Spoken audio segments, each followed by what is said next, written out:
నమస్కారం. ఈరోజు మనం కాలానికి ఎదురు నిలిచిన ఒక మహా అద్భుతం గురించి తెలుసుకోబోతున్నాం. అదే ఈజిప్ట్లోని గిజా మహా పిరమిడ్.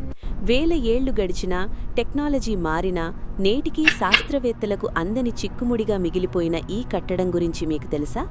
అసలిది ఎంత ఎత్తుంటుంది? దీని వెనుక ఉన్న చరిత్రేంటి? పదండి, ఈ రహస్యాలను ఛేదిద్దాం. మిత్రులారా, ఆధునిక యంత్రాలు, కంప్యూటర్లు లేని కాలంలో కేవలం రాళ్లతో ఆకాశాన్ని తాకేంత ఎత్తైన కట్టడాన్ని ఎలా నిర్మించారు?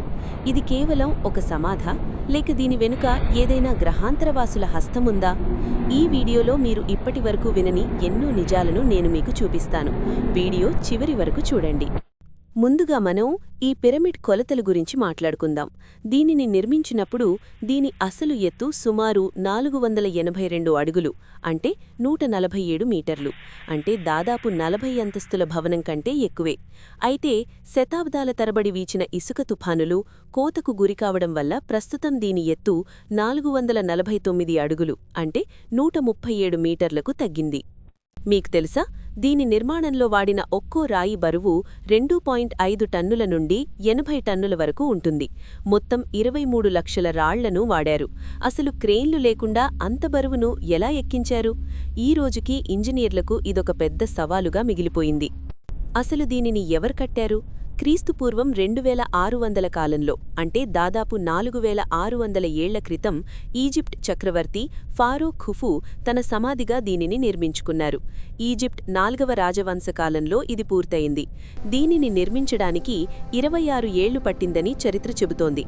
ప్రపంచంలోని 7 ప్రాచీన అద్భుతాలలో నేటికీ చెక్కుచెదరకుండా ఉన్న ఏకైక కట్టడం ఇదే. ఈ పిరమిడ్ పూర్తి కావడానికి సుమారు 26 ఏళ్లు పట్టిందని అంచనా. కేవలం ఖుఫు పిరమిడ్ మాత్రమే కాదు, దీని పక్కనే ఖాఫ్రే మరియు మెన్కౌరే అనే మరో 2 పిరమిడ్లు కూడా ఉన్నాయి. కానీ అన్నింటిలోనూ ఖుఫు పిరమిడ్ అత్యంత భారీది మరియు రహస్యమయమైనది. ఇప్పుడు ఈ పిరమిడ్ గురించి మిమ్మల్ని ఆశ్చర్యపరిచే 5 ముఖ్యమైన విషయాలు చూద్దాం. ఖచ్చితమైన దిక్కులు. పిరమిడ్ యొక్క 4 వైపులా ఉత్తర, దక్షిణ, తూర్పు, పడమర దిశలకు ఎంత ఖచ్చితంగా అంటే కంపాస్ కంటే కూడా ఖచ్చితంగా అమర్చబడ్డాయి. భూమికి సంబంధం. ఈ పిరమిడ్ కొలతలను 43,200తో గుణిస్తే భూమి యొక్క పరిధి, అంటే సర్కంఫరెన్స్ వస్తుంది. అంటే ఆ కాలం వారికే భూమి పరిమాణం గురించి తెలుసా?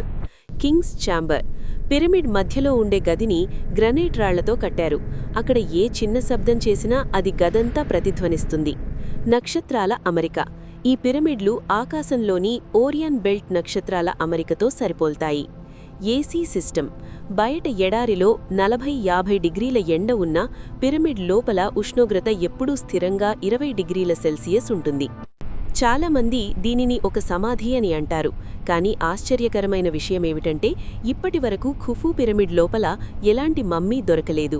దీనివల్ల కొంతమంది శాస్త్రవేత్తలు ఇదొక పవర్ ప్లాంట్ అయ్యుంటుందని, దీని ద్వారా పురాతన కాలంలో విద్యుత్తును ఉత్పత్తి చేసేవారని భావిస్తారు. ఇది నిజమా కాదా అన్నది నేటికీ తేలని ప్రశ్న. గిజా మహాపిరమిడ్ కేవలం రాళ్ల కుప్ప కాదు, అది మానవ మేధస్సుకు ఒక నిలువెత్తు నిదర్శనం. వేల ఏళ్ల క్రితం మన పూర్వీకులు ఎంతటి అసాధారణ పరిజ్ఞానాన్ని కలిగి ఉండేవారో ఈ కట్టడం చూస్తే అర్థమవుతుంది. ఈ పిరమిడ్ గురించి మీకు తెలిసిన ఇంకేదైనా రహస్యముందా? లేదా మీరు దీని గురించి ఏమనుకుంటున్నారో కింద కమెంట్ చేయండి. ఈ వీడియో మీకు నచ్చితే లైక్ చేయండి, మీ ఫ్రెండ్స్తో షేర్ చేయండి. ఇలాంటి మరెన్నో ఆసక్తికరమైన విషయాల కోసం మన ఛానల్ని సబ్స్క్రైబ్ చేయడం మర్చిపోకండి. వచ్చే వీడియోలో మళ్ళీ కలుద్దాం. సెలవు.